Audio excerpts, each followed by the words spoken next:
بعض لوگ یہ کہا کرتے ہیں کہ قرآن کریم تو ابو بکر صدیق کے زمانے میں لکھا گیا اور اس سے پہلے لکھا نہیں گیا تھا، لیکن یہ بات غلط ہے۔ تاریخ سے ثبوت موجود ہے، سیرت سے ثبوت موجود ہے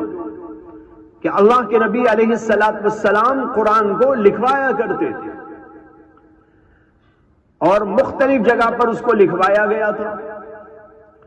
ہاں، سیدنا صدیق اکبر رضی اللہ تعالیٰ عنہ کے دور میں یہ ہوا کہ حضرات صحابہ کرام کے مشورے سے انہوں نے یہ متفرق جگہ پر جو قرآن کریم لکھا ہوا موجود تھا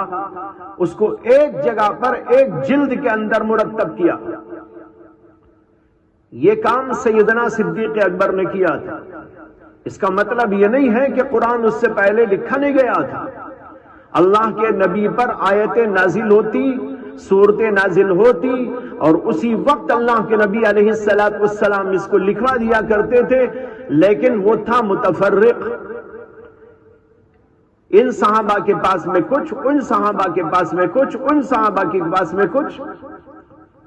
اور مختلف چیزوں پہ لکھا گیا تھا، اس لیے کہ اس زمانے کے اندر جو سہولتیں تھیں وہ ایسی نہیں تھی جیسے کہ آج، بلکہ سہولتیں بہت کم تھی۔ اس لیے جو چیز اس زمانے میں لکھائی کے لیے استعمال کی جاتی تھی ان کے اوپر قرآن کریم کو لکھوایا گیا، چمڑوں پہ بھی لکھوایا گیا، پتوں پہ بھی لکھوایا گیا، کپڑوں پہ بھی لکھوایا گیا، ٹھیکریوں پہ بھی لکھوایا گیا، لیکن یہ سب محفوظ تھا حضرات صحابہ کرام کے پاس، جن کو اللہ کے نبی علیہ السلام نے لکھوایا تھا۔ لیکن جب دور آیا حضرت سیدنا صدیق اکبر رضی اللہ تعالیٰ عنہ کا تو ان کو اس بات کی ضرورت محسوس ہوئی، بلکہ ان سے پہلے حضرت سیدنا عمر بن خطاب رضی اللہ تعالیٰ عنہ کو ضرورت محسوس ہوئی کہ یہ متفرق جگہ پر جو قرآن موجود ہے اس کو ایک جگہ پر ایک بائنڈنگ میں کر دیا جائے۔ چنانچہ صحابہ کے مشورے کے بعد حضرت سیدنا صدیق اکبر جو خلیفہ اول تھے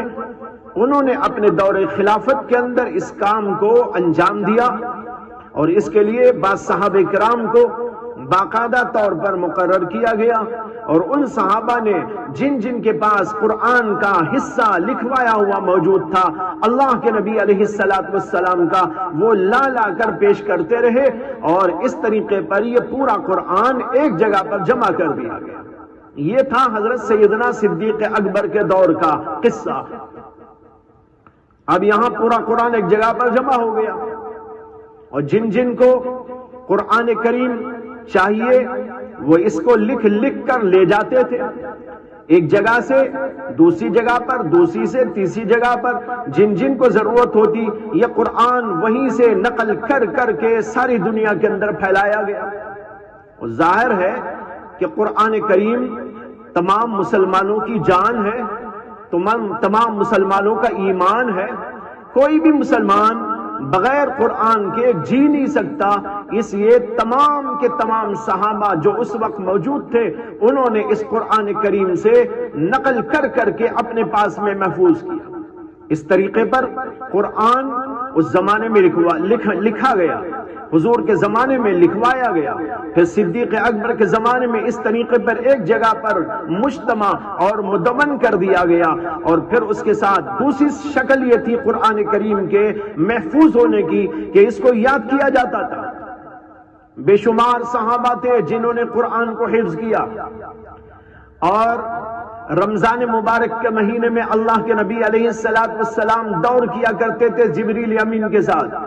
اب ظاہر بات ہے یہ جس ترتیب کے ساتھ میں لکھا ہوا موجود تھا اسی ترتیب کے ساتھ ذہن میں ہوگا تبھی تو اللہ کے نبی دہرائیں گے۔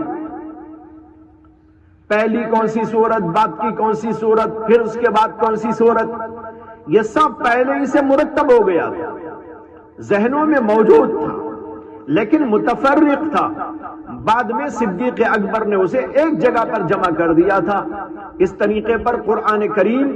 سفینوں میں بھی موجود تھا اور سینوں کے اندر محفوظ تھا، اور اس کے بعد بھی یہ سلسلہ ہر دور کے اندر قرآن کریم کے لکھنے کا اور قرآن کریم کو یاد کرنے کا چلا آ رہا ہے۔ بے شمار صحابہ حافظ،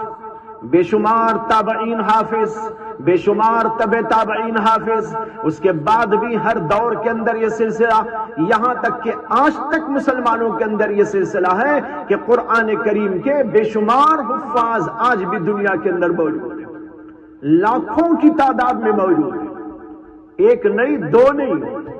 کسی بھی جگہ پر آپ چلے جائیں، کسی بھی مسلمانوں کے محلے میں چلے جائیں، ایک دو حافظ تو ضرور مل جائیں گے۔ اور ایسے بھی محلے موجود ہیں اور ایسے بھی علاقے آج دنیا میں موجود ہیں جہاں پر ایک ایک محلے میں 100 حافظ آپ کو مل جائیں گے۔ یہ آج تک چلا آ رہا ہے۔